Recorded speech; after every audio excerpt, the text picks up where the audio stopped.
بسم الله الرحمن الرحیم.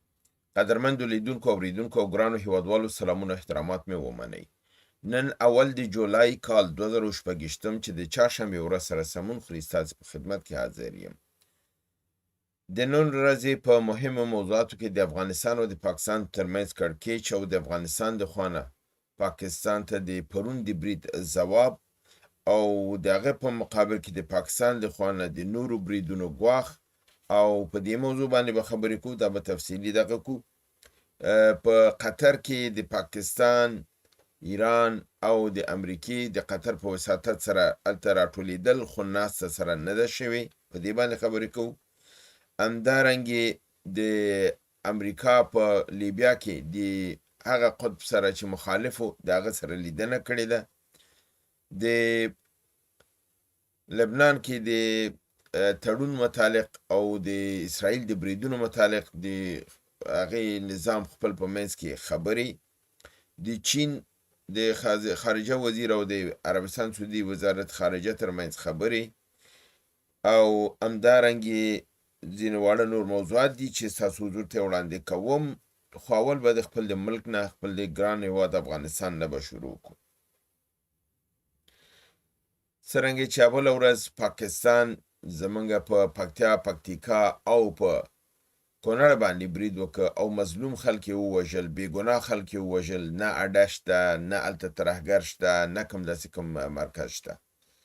او الحمدلله ډېر خلک هلته تللي دي، د دې صحنو نه فلمونه اخیستي، عکسونه اخیستي، معلومات یې راټول کړي. خو پاکستان اوس هم لګیا دی په دې باندې ټینګار کوي چې موږ چې کوم اهداف وهلي دي هغه ټول نظامي دي او د ترهګرو دي. د دوی استازی په ملګرو ملتونو کې عاصم افتخار د ملګرو ملتونو د امنیت شورا ته دا خبره کړې ده چې په افغانستان کې چې کوم بریدونه دوی کړي دي دا د ترهګرو په مقابل کې او د هغې ځینې اسناد او فلمونه هغلته وړاندې کړي دي چې موږ خپل اهداف وهلي دي او پس له دې به هم وهو. دا ټینګار یې ملته کړی دی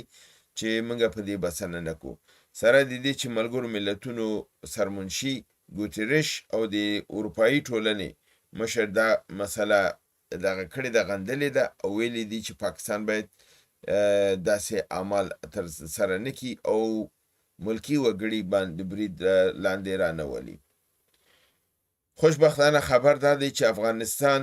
پر ایبټ آباد کې، په لاولپنډۍ فیض آباد په سیمه کې او همدارنګې په خیبر پښتونخوا کې د پاکستاني پوځ نظامي اډې د ډرون په ذریعه باندې نښه کړي دي او په کامیابۍ سره یې وهلي دي او خپل اهداف یې ترلاسه کړي دي. چې دا ابتدایي توګه باندې یو غچ دی، خو د غچ لپاره افغانستان باید د قوا آمادګي ونیسي. او زما په نظر د دافع هوا که فرضاً داسې میزایلونه پیدا کړو چې د پاکستان تیارې دې خورا نه شي، هلیکوپټرو ده، په ځمکه باندې موږ ننوتی شو، خیبر پښتونخوا او بلوچستان بالکل نیولی شو. دا بالکل اوس دغه دی. او زه خپله دغه پخوا مې تاسو ته معلومه، ما دا ویلي چې دا مشوره ما نه ورکولی چې دی لاړ شي. ما تاسو ویلي چې پاکستان په نظامي که اوس چې ممالک موږ سره مرسته کوي او موږ تاسو ته اسلحه لاسته راتللی شي، هندوستان، روسیه دا یې درته درکوي، د تیارو زر ټانکونو دغه میزایل چې موږ ترلاسه کړو او افغانستان لسو نه تر 20,000 قوا د 2-3 جبهو د لار نه دننه خواته دا کړي چې پاکستان پوځ وهي او په شا ځي او د بره نه تیاري نشي راتلی، بیا نو د خیبر پښتونخوا نیول او د بلوچستان نیول کوم مشکل کار نه دی. علت یې دا دی چې هلته تیار خلک د ازادۍ لپاره ولاړ دي، هلته جنگ روان دی، هلته ګروپونه ډېر قوي دي. او خپله تاسو به د مولانا فضل الرحمن خبرې مې اورېدلي، وایي چې د بنو د سقوط کړی دی، د رئیس اسماعیل خان کنټرول کې نه لري او افغانستان کې درته ترهګر ښکاري، خپل په مملکت کې چې در مقابل کې خلک ولاړ دي هغه درته نه ښکاري، هغه نشي وهلی ځي افغانستان وهي. یعنې دا ورته تانه غوندې دغه کړله. نو په دې اساس باندې زما په نظر بریدونه باید زمونږ په دې رقم نه وي، موږ ځمکني بریدونه هم باید وکړو، ځکه چې پاکستان ادعا لري چې دوی افغانستان ته د انګور اډې له لارې نه خپل پوځ او خپل ټانکونه یې ننیستي دي. یو څه فلمونه دوی خپل په سوشل میډیا کې اچولي دي چې ټانکونه ښیي چې د افغانستان خاوره د کوم بل ځای دی، خو دوی وایي چې د افغانستان دی. د انګور اډې د لار نه موږ ننوتې سو، د افغانستان خاوره م نیولې ده او د افغانستان پوځ یا خلک دغې سیمې نه ووتې دي. نو دوی دا ادعا کوي چې دوی دا کار کړی دی. په عین حال کې دوی بله ادعا دا لري چې دوی به 8 نور اهداف لري چې هغه به دوی وهي په افغانستان کې، او وایي چې دې کې اکثریت هغه دي چې د هندوستان نه کوم اسلحه افغانستان ته راغلې ده او هغه کوم ځای کې دوی طالبانو ساتلې ده هغه موږ ته معلوم دي. موږ هغه ټول ځایونه وهو کوم ځای کې چې د هندوستان د خوا نه اسلحه راغلې ده او هغه ذخیره شوې ده. یعنې افغانستان باید دفاعي اسلحه ونه لري. مطلب دا دی هندوستان چې اسلحه ورکړي هغه زه هم له منځه وړم چې افغانستان اسلحه ونه لري. دا ټوله موخه دا ده. نو د ده لپاره زمونږ پې ورننوتل بالکل جایز دي او د پاکستان وهل بالکل موږ ته جایز دي، ځکه چې په موږ یې برید کړی، موږ په هغې برید نه دی کړی. هغې په پکتیکا او په کونړ برید کړی دی، هغې زموږ مظلوم خلک وژلي دي، هغې زموږ په خاوره باندې غاصب دي، په خیبر پښتونخوا او هلته لګیا دي ظلم کوي. د ده لپاره په دې باندې ورتګ بالکل زموږ هغه شرعي حق کې حسابېږي. دویمه نړیواله موضوع چې زه غواړم پې بحث وکړو هغه دی د تنګي هرمز باندې د پیسو کېښودل دي چې 15 ورځې بعد ایران وایي چې دا به شروع کوي. هلته د دې پارټنر چې دی شریک یې چې دی عمان دی. عمان چې د ایران سره کینی پیسو ته زړه ښه کېږي، خو کله چې مارکو روبیو سیمې ته راغلی و کږې وږې خبرې کولې چې موږ دا پیسې نه اخلو. ځکه د مارکو روبیو چې امریکې ته ورسېده دی ویل چې نه موږ خو دلته معاهده کړې ده دا پیسې اخلو. په دې کې فرانسې خو ما تاسو بله ورځ برنامه کې ویل چې لوی شیطان دی، د اسلامي نړۍ لوی ترین دښمن دی. نو هغه داسې ډرامه جوړه کړله ځکه چې هغه مخالف دی دغې دی چې پیسې باید په هرمز کې وانخیستل شي، تنګي هرمز پخوا غوندې باید آزاد وي، ایران په کنټرول کې باید نه اوسي. دا د فرانسې موقف دی. نو هلته خو یې زور نه رسېږي. نو څه یې وکړل د عمان پادشاه سلطان یې په دغې ته دعوت کړ فرانسې ته، او هلته یې هغې ته دا دغه وکړه وی هڅوه چې هغه دا بیان ورکړي چې زمونږ په تنګي هرمز کې پیسو اخیستلو ته دغه نه لرو او دا باید ونه شي، او هغه هم پاسې دغه بیان یې ورکړه. په عین حال کې نیویارک ټایمز لیکي چې د عمان اول هغه ملک و چې دغه وړاندیز یې امریکې ته وکړه او د ایران ته یې وکړه چې د جنګ نه لږ زره پاسته چې باید د تنګي هرمز باندې پیسې واخیستل شي. یعنې دا نظر وایي اوله کې د عمان د خپله دا وړاندیز کړی، نن د خپل د وړاندیز نه دا ستاسو چې وایم د عربان ډېر بې غیرته دي. دا ګورئ د خپل موقف نه په شا تللی دی او هلته د اسلام او د دین د دښمن سره لاس یو کوي، د خپل مسلمان ورور سره لاس نه یو کوي. او ما پرون دا خبره هم کړې وه په برنامې مې که دوستانو کتلي وي، ما دا خبره کړې وه چې که چېرته عمان د ایران سره لاړ شي که لاړ نه شي، ایران په یوازې توګه د تنګي هرمز مسؤلیت اخلي، عمان ته هم رخصتوي. او اوس دا خبره د ایرانی منابعو نه راغلې ده چې که عمان موږ سره لاړه مخکې ښه، که نه عمان هم رخصتوو، تنګي هرمز کاملا خپل کنټرول کې نیسو. بنان دا خبره اوس بالکل هلته شوې ده. په عین حال کې د فرانسې د تنګي هرمز د کنټرول لپاره او د ماین پاکۍ لپاره وړاندیز یې کړی چې د ملګرو ملکونو هدف همدا عمان دی. د دوی په مرسته باندې موږ غواړو چې ماین پاکي وکړو. یعنې په یو رقم سره فرانسه بیا د هماغه غلامانو د لارې نه، د عمان او د بل د لارې نه تنګي هرمز ته غواړي چې ننوځي. هغه کار چې ایران وکړي د خپې لکیو د اروپا او د دې د سیمې نه ټوله کړې ده، اوس په دې بهانه بیا غواړي. د هغې په ځواب کې غریب آبادي د ایران د بهرنیو چارو مرستیال وزیر ویلی دي چې دا صرف زمونږ حق دی او دا موږ په تفاهم کې لیکلی دي، دا د تنګي هرمز کې بل هېڅوک حق نه لري او ماین پاکي یوازې زمونږ کار دی، دا به موږ کو، بل هېچ چا ته ضرورت نه لرو. مطلق ځواب یې ورته ورکړی دی. نو په همدې بابت باندې کله چې فرانسویانو دا ځواب واورېده لږ زره وارخطا شول. نو ژان نویل د فرانسې بهرنیو چارو وزیر د ایران بهرنیو چارو وزیر عراقچي ته زنګ وهلی، ټلیفون یې کړی او د دې خبرې بابت نه انکار کړی چې دا خبره مونږ نه ده کړې چې مونږ تنګ هرمز ماین پاکي ته راځو، ځکه چې ایران دا ډېر کلکه باندې رد کړ. د دې خبر نه خپل انکار کړی دی او دا ویلي دي چې د تفاهم لیک باندې د خبرې وشي او هغه د پیاده شي. دا خبرې کړې دي، د دې خبرې نه خپل بیرته انکار کړی دی. او په عین حال کې دلته د عمان هڅولې دي چې هغه وایي چې پیسې نه اخلو. ایران د هغې پروا نه لري، ایران خپل کار کوي او تاسو به وګورئ چې ایران په خپل موقف باندې ودرېږي. بل خبر دا دی چې د مصر او ترکیې استخباراتو رئیسانو په قاهره کې د حماس د مشرانو یعنی خالد مشال او خلیل حیا سره لیدلې دي او د غزې په هکله د اوربن په هکله سره خبرې کړې دي او دوی دا یره دغه کړې ده که چېرته فرضاً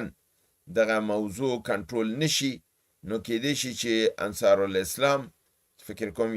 یمني کومه ډله ده هغه وایي چې دې سیمې ته که راغله نو دې حالات به بیا ډېر زیات خراب شي. د لپاره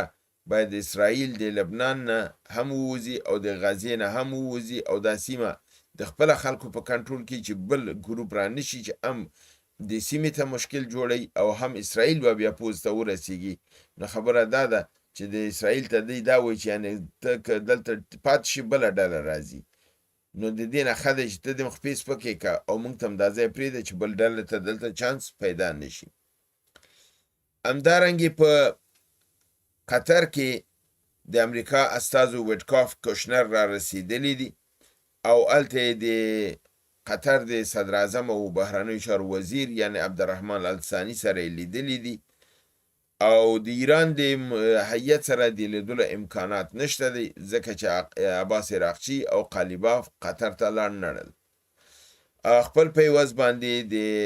بهرنیو چارو مرستیال وزیر کاظم غریب آبادي استولی دی او کاظم غریب آبادي ویلي دي چې د امریکایانو سره د مستقیمو خبرو او ناستې کم پروګرام نشته دی او د تخنیکی ډلې د ناستې هم کم پروګرام موږ نه لرو. مګر په عین حال کې قطر دا ویلي دي چې دوی به وساطت کوي د امریکا او د ایرانی هیئت ترمنځ یو بل سره نه ګوري خو خبره به وړي د MOU باندې به خبرې کیږي یعنی دغه چې په هغې کې د فند مسله ده او هغې کې د تنګي هرمز د کنټرول او د پیسو مسله ده. په دې مسایلو باندې به خبرې کیږي او د آینده د ټکنیکل پروګرام لپاره یو لایحه عمل به جوړیږي او دا خبره په عین حال کې بر علاوه د کاظم غریب آبادي نه اسماعیل بقایي د بهرنیو چارو د وزارت ویان هم کړې ده چې دا مسایلو باندې غیر مستقیم خبرې دي. د هلته د پاکستان هیئت هم شته، قطر هم د هغوی سره خبرې کوي، هغې ته پیغام وړي. بل خبر دا دی چې د چین او سعودي عربستان د بهرنیو چارو وزیرانو په بیجینګ کې سره نن لیدلي دي او د مذاکراتو او د سیمې د امن په مسله باندې ټینګار کړی دی او په امریکا باندې دا فشار راوړی دی چې دوی باید د تفاهم نامې ته احترام وکړي او په عین حال کې د لبنان کې د جنگ بندیز لپاره دغه اقدامات وکړي او اسرائیل د هغې نه وباسي. همدارنګه د لبنان ولسمشر جوزف عون د پوز مشر سره د اسرائیل په بریدونو او د هغې د مخنیوي په هکله سره خبرې کړي دي ځکه دی هغه تړون امضا کړ او مردارترین او خرابترین تړون دی چې خپل ملک په قاب کې ایښی اسرائیل ته ورکړی چې اوس پې پښیمانه دي یعنې 3 ورځې مخکې امضا کړی او 3 ورځې بعد پې پښیمانه دي او اوس نه پوهېږي چې څه وکړي ځکه چې اسرائیل خو هغه معاهده اوس نه بدلی که دی بدله هم کړي هغې نه بدلی ځکه د هغې په ګټه دی هغې جب کې ایښی دی اوس هغې نه دا کوي. نو دې دپاره جوزف عون د خپل پوځ د مشر سره لیدلی دي چې د دغې اسرائیل د یرغلونو او د لبنان د صلح لپاره څه اقدام کولی شو او نظامي څه اقدامات کولی شو.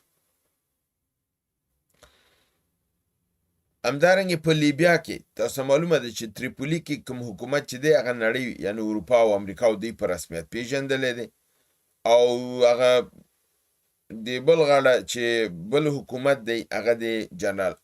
هفتار دی او جنرال هفتار چې دی هغه امریکا په رسمیت نه پیژني یعنی یو متوازی حکومت دی خو هغه وایي چې دا مشروع حکومت نه دی، د تریپولی حکومت مشروع حکومت دی. چون د هفتار حکومت چې دی د هغې حمایت امارات متحده عربي کوي، پاکستان هم اوس هلته دی او ځینې نور ملکونه هم دغه شوي دي نو په دې اساس باندې پرون یو ناببره توګه باندې یو حرکت وشو چې د جنرال حفتار زوی په نامه د صدام حفتار چې یو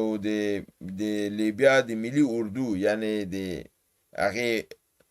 وزارت دفاع مرستیال هم دی، د مارکو روبیو سره لیدلی دي او د لیبیا په اتحاد او په بیرته یو ځای کېدلو باندې سره خبرې کړي دي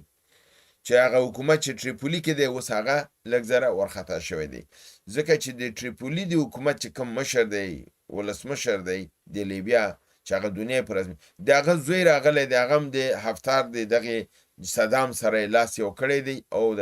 نو په یو لحاظ خو دا ښه کار شوی دی چې هغه راغلی دلته پلار یې پې دغه هم دی چې ته د پلار مقابل کې ودرېدلی خو هغې ورته ویلي پلار تا نه څه نه جوړېږي. زه فکر کوم د اتحاد د لیبیا لپاره ډېر مثبت کار دی چې دواړه ډلې سره راشي یو بل سره دغه شي او کېدی شي چې صدام حفتار د آینده د لیبیا ولسمشر شي، پس له قذافي نه اول عمومي ولسمشر وي او د هغه بل جنرال چې په تریپولي کې دی د هغه زوی به د ده مرستیال شي. په دې توګه باندې دوه لیبیاګانې چې اوس جوړې شوي دي دا دواړه به سره متحدې شي او په دې هکله باندې د مارکو روبیو او د حفتار یعنی د صدام حفتار سره دی خبرې شوي دي او د دې نتایج به د سیمې لپاره هم ډېر مهمې لپاره دی چې لیبیا کمدا رقم ته پاتې شي او کلونه پې تېر شي بیا دا دوه حصې پاتې کېږي، بیا به دوه لیبیایي او که اوس سره دی متحد شي دا د لیبیا په ګټه هم دی د سیمې په ګټه هم دی او په عین حال کې نړیوال دغه پټرول او دا چې دی دا متحد کېږي بیا د هغې نه هم ډېر زیات کافي پټرول دنیا ته وتلی شي.